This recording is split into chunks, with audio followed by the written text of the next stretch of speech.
I can't believe it. They finally did it. Logitech has put a USB-C connection on their gaming product. Hopefully that expands into the rest of the category, but the Logitech G Pro X Wireless is exactly what you would expect for the G Pro X Wireless to be. The Pro line is really all about the core functionality of this being a solid gaming headset in esports and at your home. I feel like Logitech really pioneered the whole idea behind wireless gaming peripherals being just as good as their wired counterparts, removing the whole stigma around latency, around battery life, around reliability in the heat of the moment. And the G Pro X Wireless is a really good contender on the market, but basically all my complaints of the wired version, the G Pro X, still carry over to the wireless version, unfortunately. So in this video, let's see exactly what is different, talk about the sound quality, the microphone quality, and its relation to other wireless gaming headsets that are still worth it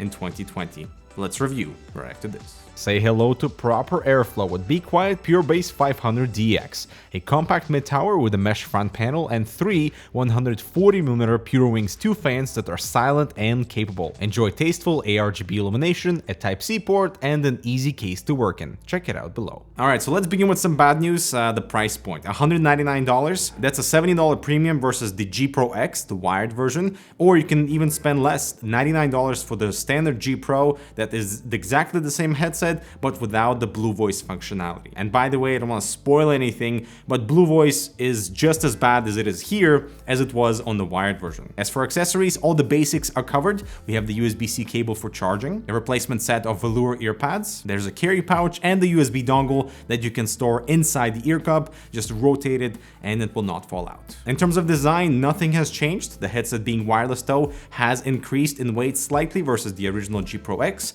and the ear cup thickness has also increased. Not the actual cushions, but the ear cup itself, because that's where you can house the additional components and the battery. It is one of the heaviest wireless pairs I have in my collection, but you don't really feel that, which is a good thing. They kind of disappear on your head after a while. The leather headband is fantastic, feels really premium. I do like the Pro text over here as well and the stitching on the sides. The exposed coiled cable on top of each ear cup looks fantastic, and in my experience with the G Pro X, which is what I've been using for the last 6 to 8 months as my primary gaming headset, I've never noticed this to be an issue, and it shouldn't be an issue here either. Overall, the build quality feels okay, but the swivel on my wireless version is slightly more loose than what I have on my wired version, and my only nitpick about the design is the chrome accented centerpieces over here that pick up all types of material and gunk that accumulates in the grooves, and also this matte black material that is super easy to scratch. The size extensions are necessary here, and I wish that we had a little bit more,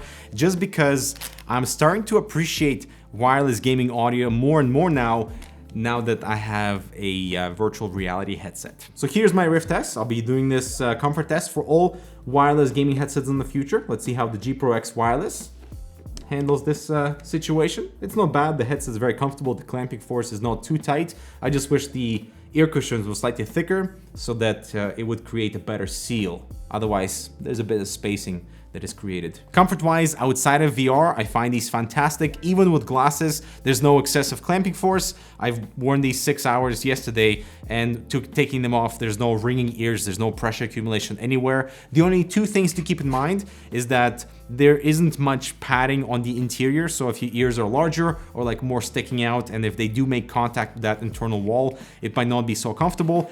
And of course, heat accumulation because of the leather ear pads, which is why I appreciate the included velour pads, which are fantastic for the heat of the summer, which is now. Now, given this is a wireless pair, all the controls are located on the left side. So we have our power switch with the red and blue indicators. We have a very smooth volume wheel. Above that is a mic mute. Then there's the Type-C below the power button and an LED indicator. The microphone, of course, is removable, but unfortunately, there's no easy way to tell which way the microphone capsule should face your mouth. I had to remove remove the memory foam in order to realize which way is the correct way. I am not a fan of this volume wheel, just like I was not a fan of it on the G915 keyboards, for 3 reasons. There's a bit of resistance on it, but no tactility whatsoever. There's always a bit of a delay between when you adjust the volume on a headset versus when you see the volume bar in Windows. And number 3, it is difficult to have precise volume adjustment because of the other 2 points. So you always end up lowering or adding more volume than intended. Battery life is rated at 20 hours, which I think is conservative because in 6 hours I dropped 20%. So if you do the interpolation,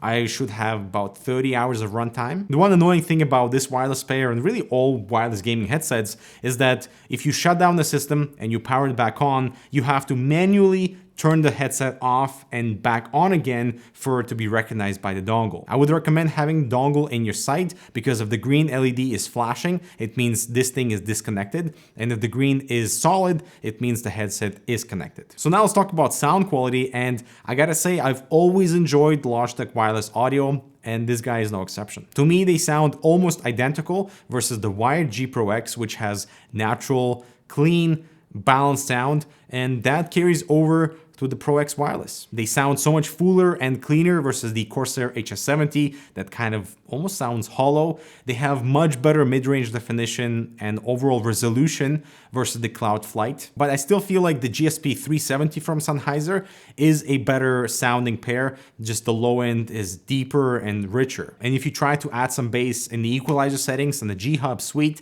it doesn't really work here, it kind of falls apart. I prefer the default neutral state because otherwise it sounds muddy when any bass is added in here. The high notes are beautiful though, really smooth, clean. There's no hiss in the background even when the headset is at 0 volume. And I really feel like they've tuned the drivers and the wireless connection to sound as close as possible to the wired version, and that's a major positive. This headset has excellent passive noise isolation because of the ear cushions, really muting out everything that's in your environment. And that really helps to pinpoint details in your gaming environment about audio cues and directional awareness. You don't need surround sound, you don't need virtual 7.1, all that stuff. Stereo imaging on here is fantastic by default. And I really don't know what Logitech has done here in terms of surround sound, which was fantastic on the G933 and the 900 series of headsets, but here it's just absolutely not worth it. Not only does it create a really bad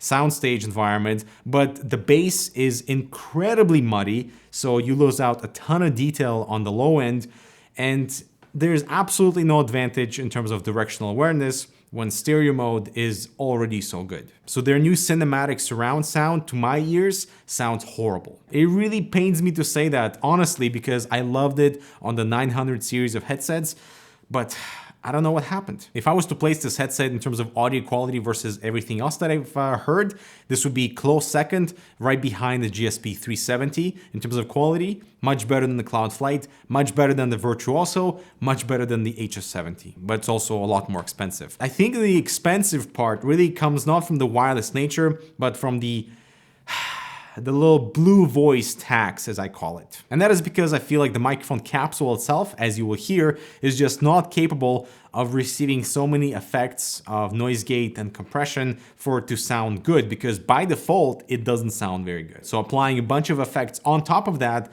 makes it sound worse. Let's take a listen.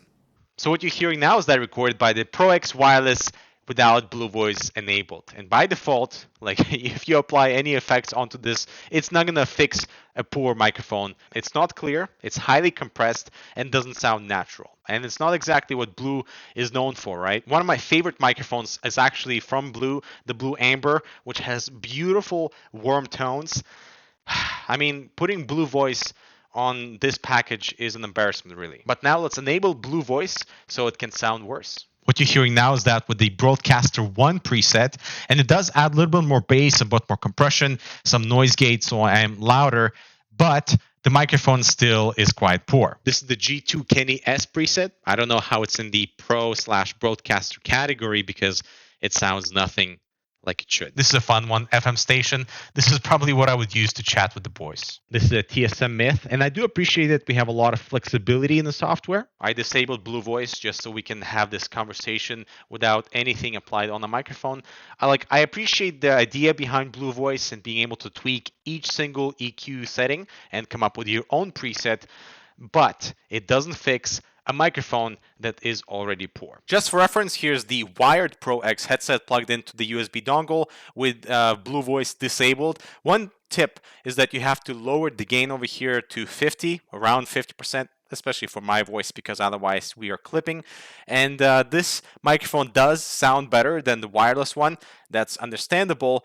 And actually does sound much better when we enable Blue Voice as well, as long as your gain is controlled. So if your gain is too high, it will sound terrible. If your gain is slightly lower, it will definitely compensate, adding more bass, and it will remove a lot of the distortion that might happen when the microphone is too sensitive. Right now I have the Broadcaster 1 preset enabled, and as long as my sensitivity is under control, it does improve the overall vocal quality, adding more bass, more fullness, and more compression to the voice. So the wired microphone without and with Blue Voice does sound better than the wireless. Now, to be fair, I feel like all wireless headsets have subpar microphone quality. This one is no exception, the GSP 370 by Sennheiser.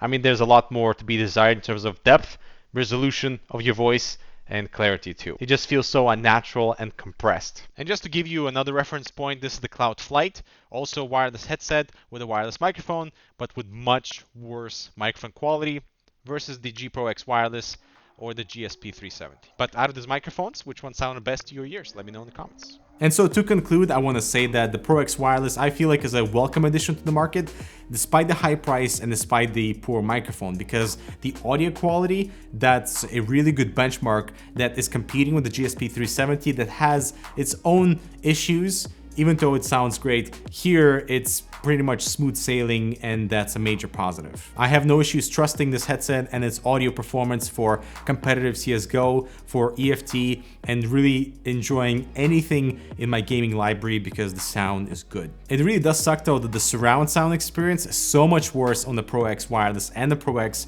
versus something like the G935. But the stereo performance here is excellent. I just wish that the quality across all features was more balanced in terms of like having good microphone, having good surround sound, but this headset has battery life, comfort, and sound quality going for it, and everything else is secondary. But yeah, that's my review of the G Pro X Wireless. Let me know what you think in the comments. Subscribe for more, check out this other relevant content, and I'll talk to you in the next video.